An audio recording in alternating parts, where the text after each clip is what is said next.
جتنے بھی مہمان پاکستان بھر سے اور دنیا کے دوسرے ممالک سے یہاں آتے ہیں تو کرم ایجنسی کے لوگ ضرور ان کو میکے لے کے آتے ہیں، کیونکہ بہت سرسبز علاقہ ہے اور یہاں کے لوگ بار بار حکومت سے مطالبہ کرتے ہیں کہ اگر سوات اور ملک کے دیگر علاقوں کی طرح میکے کو بھی توجہ دی جائے تو یہ ٹورزم کے لیے سود مند ثابت ہوگی. تو یہاں پہ لوگ بہت زیادہ آتے ہیں اور ڈول باجوں کے ساتھ یہاں آتے ہیں.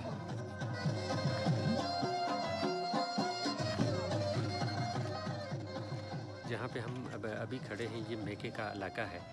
اور اس کے پیچھے اگر آپ دیکھیں سفید غر یا سپن غر جسے ہم سفید کوہ سفید کہتے ہیں، یہ وہی علاقہ ہے جو انتہائی خوبصورت علاقہ ہے. اور اس علاقے کو